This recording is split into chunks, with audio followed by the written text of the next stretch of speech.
Good morning friend. Hello student, आपका स्वागत करती हूँ आपके ही चैनल शिप्रा मिश्रा पर। एक ऐसा चैनल जिसमें आपको कुछ नया लॉजिक और क्वालिटी दिखाई देगी। स्वागत करती हूँ आपका ऐसे चैनल पर। Class 9th math chapter 8 quadrilateral exercise 8.1 question number 7। You are ready? It's okay. जैसा कि यहाँ पे आपको दिख रहा है, A B C D is a rhombus, so that diagonal A C bisect angles A well as angle C and diagonal BD bisect angle B as well as angle D. That clear? You are understand? ABCD is rhombus. That clear? So इसमें करना है see the figure.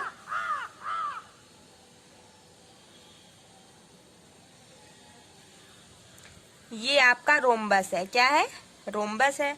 इसका हम लोग नाम ले लेते हैं A B C D. That clear? A B C D is a rhombus.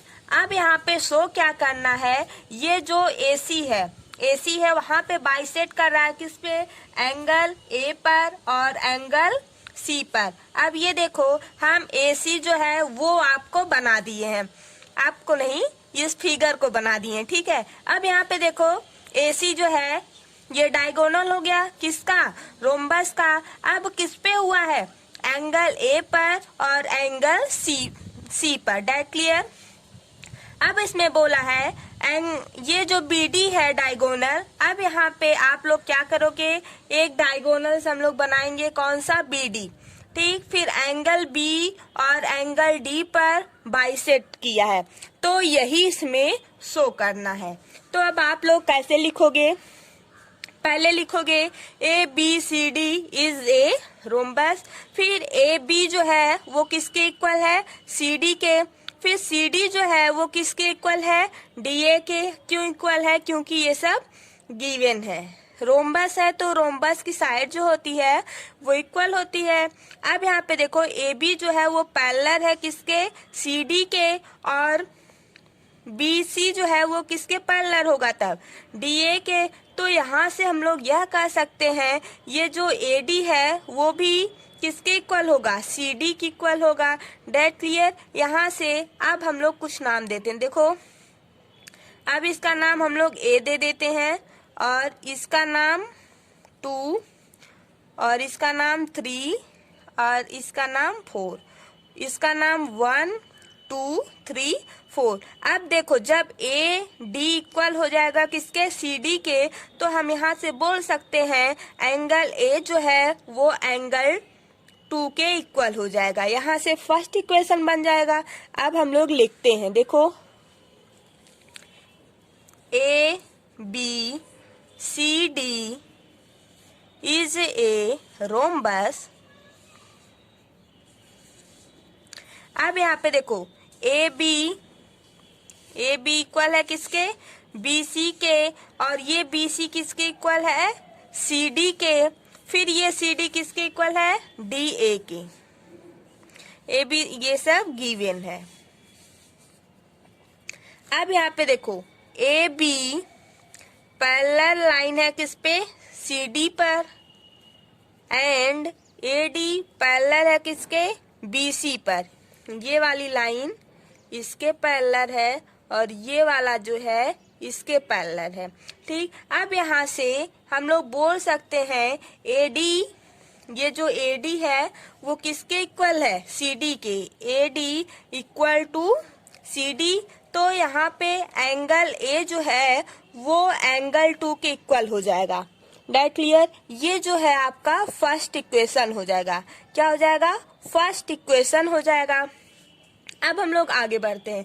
अब यहाँ पे देखो, एंगल ए, और आपको यहाँ पे पूछना चाहिए एंगल ए और एंगल बी कैसे इक्वल हुआ, तो हम आपको बता रहे हैं। देखो, जब एंगल अपोजिट रहता है तो उसके इक्वल रहता है, means angle opposite to equal side are equal. तो आप यहाँ पे लिख सकते हो angle opposite angle opposite to equal side are equal. That clear? आगे चलें। अब यहाँ पे देखो, आल्सो, अब यहाँ पे आप लोग लिखो आल्सो। देखो ये जो CD है, ये जो CD दिख रही है, ठीक है, ये जो CD लाइन है वो किसके पैरेलल है? AB के। That clear? अब यहाँ पे आप लिखो CD पैरेलल है किसके? AB के। क्यों? एंड AC जो है वो ट्रांसवर्सल लाइन है। कौन सा लाइन है? ट्रांसवर्सल। अब यहाँ पे देखो, क्यों ये इक्वल है? कौन सा? ABCD के। इसलिए इक्वल है क्योंकि पैरेललोग्राम है, पैरेललोग्राम की हर एक अपोजिट साइड इक्वल होता है। तो आप यहाँ पे लिख सकते हो opposite side of the parallelogram gram. That clear? इतना आपको समझ में आ गया होगा। अब हम लोग आगे बढ़ते हैं। देखो, जब एंगल A हम लोग एंगल 2 के इक्वल किए, तब यहाँ पे अब जब CD जो है, ये जो CD है वो पैरेलल होगा किसके? AB के। तो यहाँ से हम बोल सकते हैं एंगल A जो है एंगल C के इक्वल होगा। क्यों इक्वल होगा? क्योंकि देखो ये एक लाइन और एक ये लाइन, ये ट्रांसवर्सल लाइन है, ठीक है। अब ये वाला एंगल जितना होगा, इसके अपोजिट साइड वाला एंगल इक्वल होता है। ट्रांसवर्सल में क्या होता है? दो पैरेलल लाइन रहता है, जब उसको एक तीसरा कट करता है, मीन्स ऐसे कट किया, मान लो ये L है, ये M है और ये N है। ये जो L M पर काटती हुई N लाइन गई, फिर उसके बीच में ये जो एंगल बना, मान लो एंगल A है, ये एंगल 3 मान लो, ठीक, ये 2, ये 4। अब ये जो एंगल A है यहाँ से एंगल C के इक्वल हो जाएगा। That clear? क्यों हुआ? क्योंकि ये ट्रांसवर्सल लाइन है। ये वीडियो हम आपको बता चुके हैं, आप जाके देख लीजिए, आपको सब समझ में आ जाएगा। अब यहाँ पे देखो, एंगल A किसके इक्वल हुआ? एंगल 3 के। तो हम यहाँ पे बोल सकते हैं एंगल ये जो 2 वाला दिख रहा है, एंगल ये जो 2 है वो किसके इक्वल हो जाएगा? एंगल 4 के। आया समझ में? ओके, आगे बढ़ते हैं। अब यहाँ पे क्यों हुआ?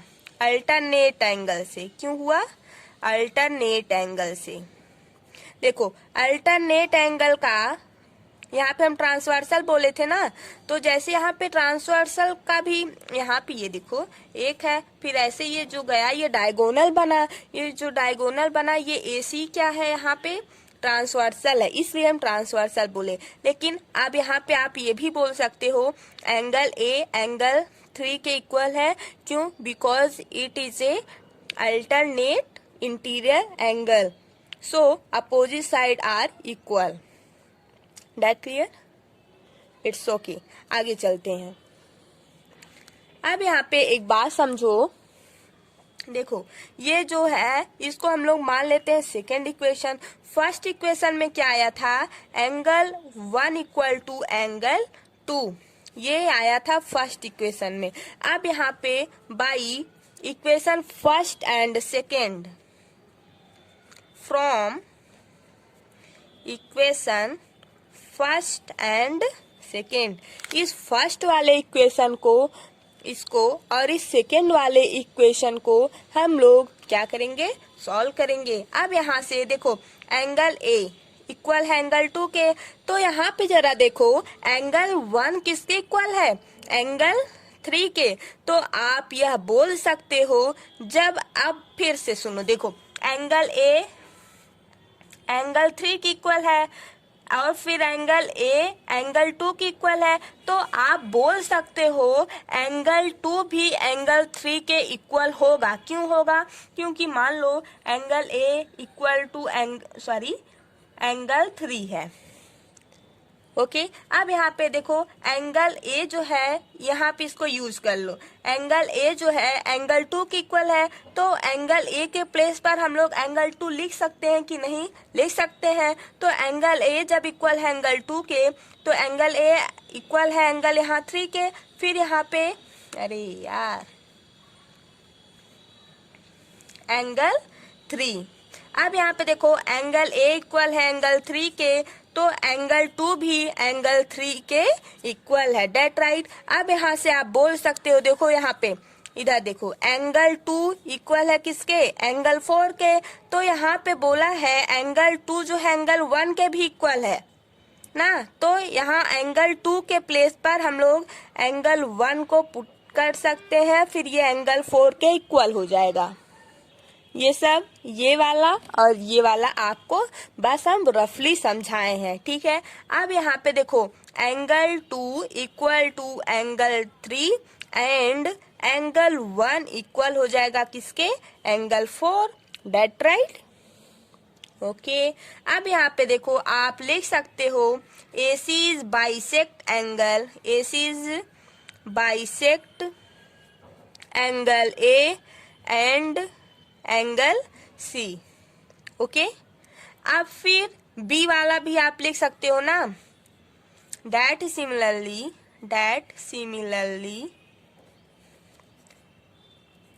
B, ये वाला जो था देखो BD, AC जो है वो बाइसेक्ट किया एंगल A को और एंगल C को, यही तो प्रूफ करना था।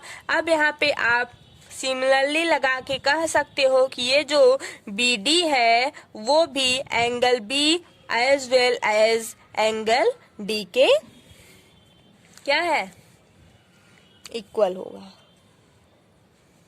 सो करना था, मीन्स ये बाइसेक्ट कर रहा है।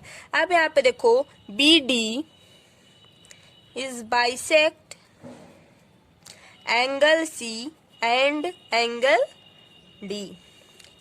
आपका ये प्रूफ हो गया।